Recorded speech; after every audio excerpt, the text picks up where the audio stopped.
हाय हाय तूने ये क्या किया, हाय हाय तूने, हाय हाय तूने ये क्या चुरा दे प्रेम में तेरे ऐसी खोई। क्या भाव है, प्रेम दीवानी मीरा होई, तेरी मस्ती ने पागल चुरा दे मेरे बाकी चुरा दे।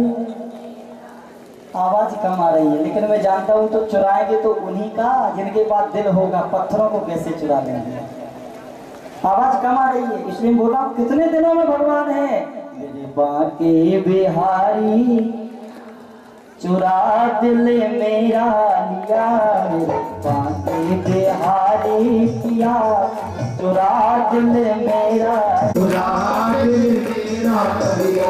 ओ श्री हरिदास के प्राणन प्यारे, श्री हरिदास के प्राणन प्यारे, मोहन जीवन ज्योति हमारे, मोहन जीवन ज्योति हमारे, तेरे भक्ति प्यारे, तेरी भक्ति ने पागल किया चुरा दिल मेरा दिया, मेरे बाके बिहारी किया चुरा दिल मेरा दिया। बड़े भाव से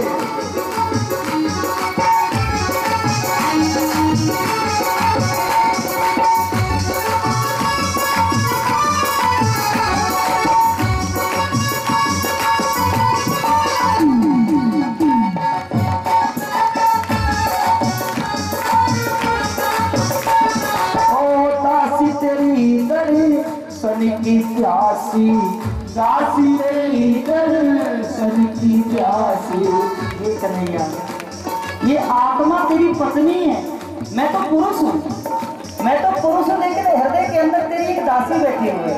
हे नाथ, हे मेरे कान्हा, दासी तेरी दर्शन की प्यासी, दासी तेरी दर्शन की प्यासी, दासी तेरी की प्यासी, दासी तेरी दर की प्यासी, दिखला दे झलक जरा सी, दिखला दे झलक जरा सी, तेरी सूरत प्यारे, तेरी सूरत पे अटका जिया चुरा दिल मेरा पिया, मेरे बाके बिहारी पिया चुरा दिल मेरा लिया, मेरे बाके बिहारी पिया चुरा दिल मेरा लिया।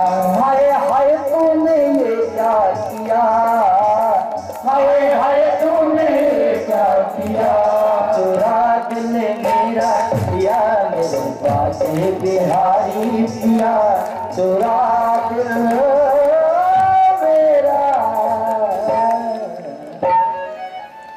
जय जय श्री राधे, जय जय श्री राधे, जय जय श्री राधे।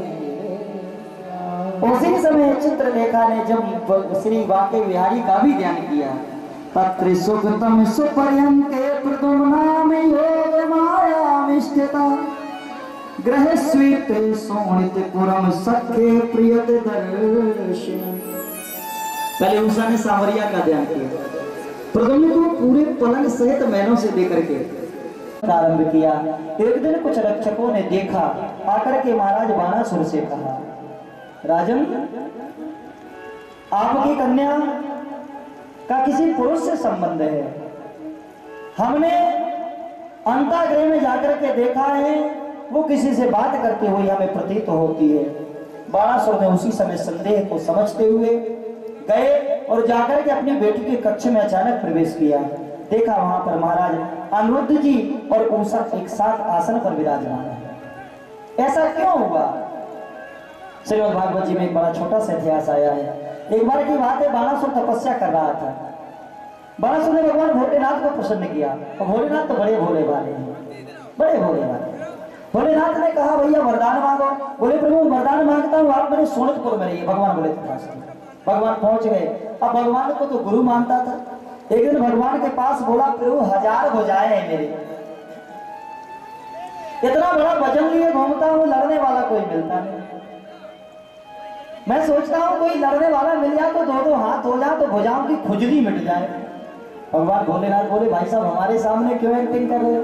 बोले, गुरु जी मुझसे लड़ने लायक दुनिया में कोई दूसरा नहीं है, केवल आप ही दिख रहे हैं, तो लगता है अब कभी कभी अपना ही हो जाए 1-2 हाथ। भगवान भोलेनाथ बोले, वाह बेटा, चूहा ने सिंह बना दिया, लेकिन ये मत भूलो कि सिंह बनाता हूं तो चूहा भी बनाना जानता। भगवान बोले, जा तेरे महलों के सोनपुर के अग्रभाग में जो ध्वजा लगी है वो मयूराकृत ध्वजा जिस दिन झुक जाए समझ लेना तुझसे युद्ध करने वाला इस पृथ्वी पर तेरे समीप आने वाला है। तो ये अभिमान है ना, ये अभिमान तेरा जल्दी मिट जाएगा। भगवान किसी का अपमान सहन नहीं कर सकते। एक बार रावण ने भी कहा, प्रभु मेरी लंका चलिए। भगवान बोले, चल भैया। बोले, प्रभु आप उठ जाएंगे? बोले, बिल्कुल उठा। पर्वत को उठाने लगा। जब पर्वत को उठाने लगा, भगवान भोलेनाथ ने ऊंटे से दबा दिया। भगवान भोलेनाथ करुणा के अवतार हैं, करुणा के अवतार। श्लोक दोहराइए जो रोज गाते हैं, कर्पूरी गौर करुणावतारम संसार सारम भुजगेन्द्रहारम सदा वसंतम हृदयारविंदे भवं भवानी सहितं नमामि नमामि समीशान निर्वाण रूपम विभुम व्यापकम ब्रह्म वेद स्वरूप। भगवान वेद के प्रणेता हैं। भगवान ने कहा, जा तेरा अहंकार छोड़ोगा। बोले, प्रभु लेकिन कभी आपकी जरूरत पड़ी? बोले, जब मैंने तेरी रक्षा का वचन दिया तो मैं निभाऊंगा। उसी समय बाणासुर ने अनिरुद्ध को पकड़ा और बंदी गृह में डाल दिया। भगवान नारद जी ने जाकर के सूचना कन्हैया को सुनाई, प्रभु अपने बेटे को मुक्त कराइए, अपने पुत्र को मुक्त कराइए। भगवान कन्हैया जी पूरी सेना को लेकर के निकल पड़े हैं। 23,000 अक्षौणी सोना भगवान के साथ विराजमान है। प्रद्युम्न भगवान के सभी 10 बेटे रानियों के साथ भगवान चल दिए। भगवान जानते थे जीत करके नत बहू को लाना है, पौत्र वधू को लाना है। भगवान निकल पड़े। बाणासुर को ललकारा, बाणासुर भी पूरे गर्व के साथ लड़ने के लिए आ गया। भगवान भोलेनाथ का ध्यान किया, भैया बाणासुर तो बैठे के बैठे रहे, भगवान भोलेनाथ और कन्हैया के बीच में युद्ध हो गया। 100 वर्ष तक युद्ध चला। भगवान भोलेनाथ से कन्हैया ने कहा, प्रभु आप पशुपति अस्त्र चलाते हैं, मैं नारायण अस्त्र चलाता हूँ, प्रलय में संसार चला जाएगा, आप कृपा करिए। आप ये कहिए मैं हार जाऊं? बोले, मुरली वाले आप नहीं हारिए, मैं ही हारा जा रहा हूं। जैसे ही भगवान ने चक्र सुदर्शन उठाया, भगवान भोलेनाथ ने पशुपति अस्त्र देखा, पूरी पृथ्वी कांपने लगी। घन घन करते हुए घनघनाते मेघ आकाश में आच्छादित हो गए। तड़तड़ करती हुई तड़क बिजली सारे प्रलयकारी रूप को फैलाने लगी। उसी समय बाणासुर की माँ, जिसका नाम था कोटरा, दौड़ती हुई आई, बाल फैलाए हुए निवेदन करने लगी, त्राहि माम, इस शुभ कार्य को अशुभ क्यों बना रहे हो? भगवान सावरे जैसा तुम्हें परिवार में रिश्ता मिल रहा है। अरे कामी कपटी बाण, इन्हें स्वीकार कर ले। बाणासुर बोला, प्रभु आप मेरे अपमान को मिटा दीजिए। भगवान ने चक्र ले लिया था। बोले, सुदर्शन इसकी सभी भुजाएं काट दे, केवल 2 भुजाएं शेष रह जाएं। इस तरह से बाणासुर की 2 भुजाएं शेष रह गईं। हाथ जोड़ करके बाणासुर निवेदन करने लगा, हे बिहारी जी, हे नाथ, त्रिस्तते प्रसन्नानां विद्मे परमेश्वर योनो विस्मृत तस्मेव मम जन्मोत कारणम। मुझे जीवन देने वाले, मुझे जन्म देने वाले, मैं आपको पहचान नहीं पाया, हे नाथ क्षमा कर दीजिए, तुम ही हो प्रभु जी रमा के रमैया। बड़े भाव से चरणों में गिर पड़े, आवाहन किया, वंदन किया। भगवान ने कहा, भैया अब तो तुम मेरे रिश्तेदार हो, हृदय से लग जाओ। सुंदर विवाह हुआ। भगवान अपनी पौत्र वधू को लेकर के बिहारी जी द्वारका आए। बोलिए बांके बिहारी लाल के। आगे परमपिता परमात्मा ने राजा नृग की बड़ी सुंदर कथा आई है। एकदा भुवने राजा ने जमता कुमार का, प्रयतु सांब प्रद्युम्नाम चारु भानि चागदाय। जामवती का पुत्र सांब नाम था, उसे लेकर के भगवान प्रद्युम्न अनिरुद्ध सहित एक दिन भ्रमण कर रहे थे।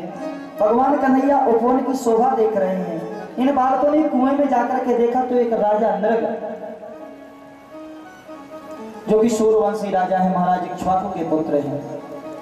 एक छोटा सा अपराध कर देने से नरक की योनि बन गई है। सुनिए भैया, दुनिया में अच्छे कर्म करिए,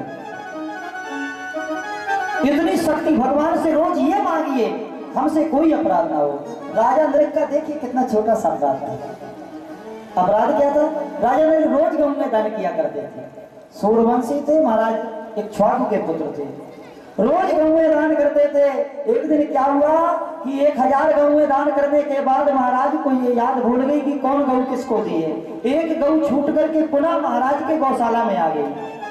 अगले दिन महाराज ने जब गौदान का संकल्प लिया तो उस गैया को दूसरे ब्राह्मण को दान कर दिया। वो गाय लेकर के दूसरा ब्राह्मण जा ही रहा था कि उसका पूर्व मालिक ढूंढते हुए आ गया। दोनों ब्राह्मणों ने आपस में बात की, विवाद होने लगा। दोनों राजा के पास आए, बोले महाराज एक वस्तु को दोबारा आप दान कैसे कर सकते हैं?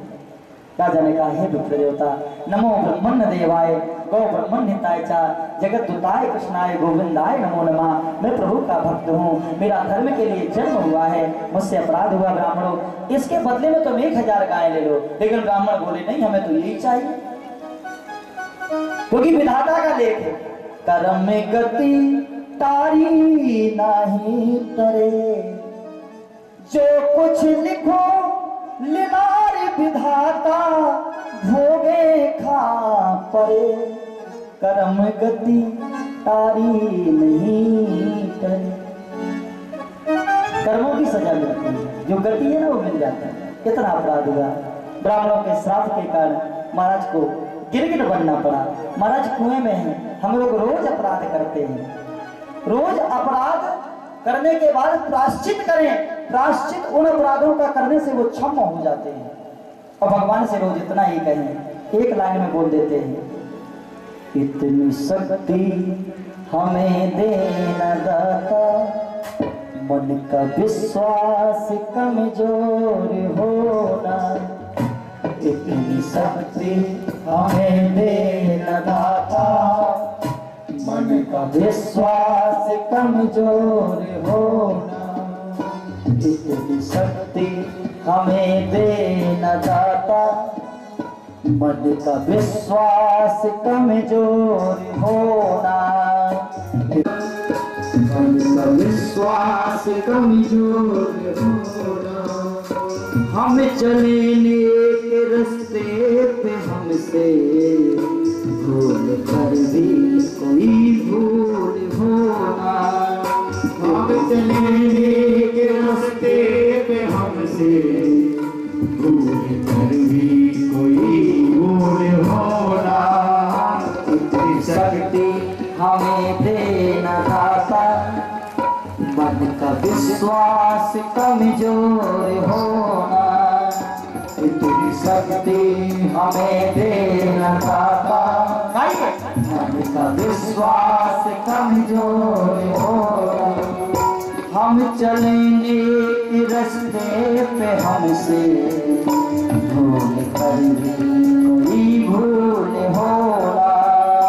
हम चलेंगे रास्ते पे, हमसे भूल कर भी कोई भूल होना।